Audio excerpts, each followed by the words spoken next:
ابتدا ہے رب جلیل کے بابرکت نام سے جو دلوں کے بھید خوب جانتا ہے۔ دیکھتی آنکھوں سنتے کانوں صابری میاں کا سلام پہنچے۔ حضرت ابو بکر صدیق رضی اللہ تعالی عنہ کے دور میں ایک شخص ملک شام سے سفر کرتا ہوا آیا اور آپ کی خدمت میں حاضر ہوا۔ عرض کرنے لگا کہ آپ امیر بھی ہیں یعنی مالدار بھی ہیں، اور امیر بھی یعنی مسلمانوں کے سربراہ بھی ہیں۔ عرض کرنے لگا، حضور میرے اوپر قرض چڑھ گیا ہے، میری مدد کریں۔ تو آپ رضی اللہ تعالی عنہ اس کو اپنے گھر لے گئے۔ شخص کہتا ہے کہ باہر سے دروازہ بہت خوبصورت تھا، لیکن گھر پر ایک چارپائی بھی نہ تھی۔ کھجور کی چھال کی چٹائیاں بچھی ہوئی تھیں اور وہ بھی پھٹی ہوئی۔ فرماتے ہیں سیدنا صدیق اکبر رضی اللہ تعالی عنہ نے مجھے چٹائی پر بٹھا لیا اور مجھے کہنے لگے، یار ایک عجیب بات نہ بتاؤں؟ میں نے کہا بتائیے۔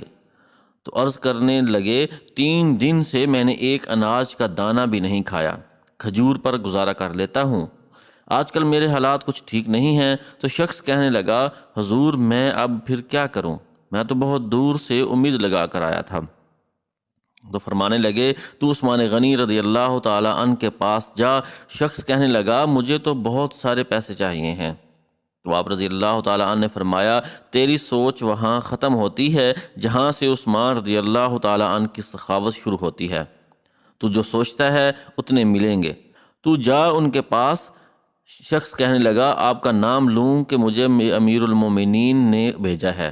تو فرمانے لگے، اس کی ضرورت ہی نہیں پڑے گی، صرف اتنا بتانا کہ میں مقروض ہوں اور رسول اللہ صلی اللہ علیہ وآلہ وسلم کا نوکر ہوں۔ وہ شخص کہنے لگا کہ وہ دلیل و حوالہ مانگیں گے۔ فرمایا، عثمان رضی اللہ تعالی عنہ سخاوت کرتے وقت دلیل یا حوالے نہیں مانگتے۔ عثمان رضی اللہ تعالی عنہ اللہ کی راہ میں دیتے ہوئے تفتیشیں نہیں کرتا، اور سخاوت کرتے وقت ٹٹولنا عثمان کی عادت نہیں۔ وہ شخص کہتا ہے کہ میں چلا گیا، پوچھتا پوچھتے دروازے پر دستک دی۔ حضرت عثمان غنی رضی اللہ تعالی عنہ کے اندر سے بولنے کی آواز آ رہی تھی۔ اپنے بچوں کو ڈانٹ رہے تھے کہ یار تم لوگ دودھ کے اندر شہد ملا کر پیتے ہو، خرچہ تھوڑا کم کرو، اتنا خرچہ بڑھا دیا ہے۔ دودھ میٹھا، شہد بھی میٹھا، ایک چیز استعمال کر لو، تم کوئی بیمار تھوڑی ہو۔ شخص کہتا ہے، میں نے کہا، ابو بکر تو بڑی باتیں بتا رہے تھے، یہاں تو دودھ اور شہد پر لڑائی ہو رہی ہے، اور مجھے تو کئی ہزار دینار چاہیے، کیا یہ دے دے گا؟ شخص کہتا ہے کہ میں ابھی یہ سوچ ہی رہا تھا کہ اندر سے دروازہ کھلنے کی آواز آئی۔ وہ باہر آئے اور میں نے کہا، السلام علیکم۔ انہوں نے سلام کا جواب دیا اور وہ سمجھ گئے کہ میں مسلمان ہوں، اور مخاطب ہو کر کہنے لگے، معاف کرنا، بچوں کو ذرا ایک بات سمجھنی تھی، آنے میں ذرا دیر ہو گئی۔ ان کا پہلا جملہ ان کے بڑے پن کا مظاہرہ کر رہا تھا۔ پھر دروازہ کھولا اور مجھے انہوں نے گھر بٹھایا، اور میرے لیے جو پہلی چیز پیش کی گئی وہ دودھ میں شہد ڈال کر دیا گیا، اور پھر کھجور کا حلوہ پیش کیا۔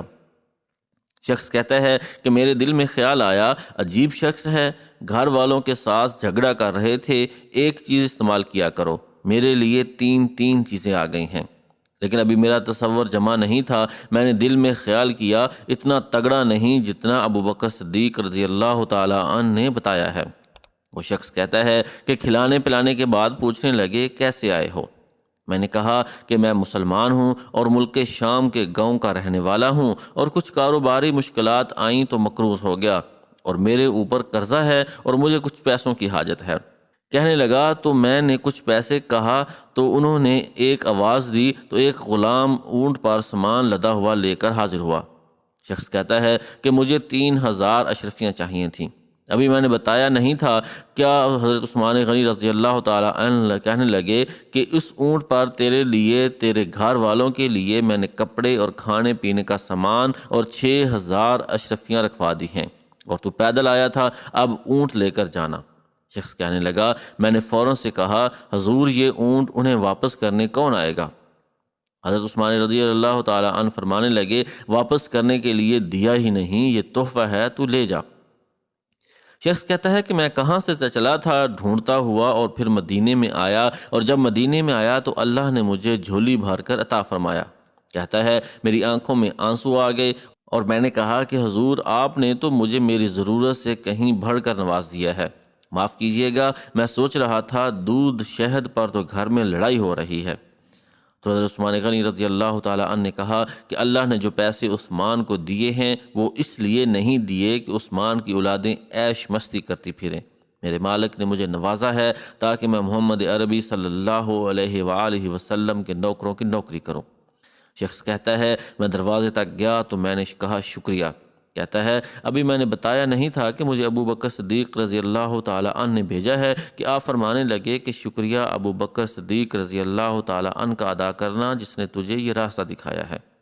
شخص کہتا ہے کہ میں نے کہا حضور آپ کو تو میں نے بتایا ہی نہیں کہ مجھے، تو آپ رضی اللہ تعالیٰ عنہ مسکرا کر فرمانے لگے چھوڑو، آپ کا کام ہو گیا، اس تفصیلات میں نہ پڑو۔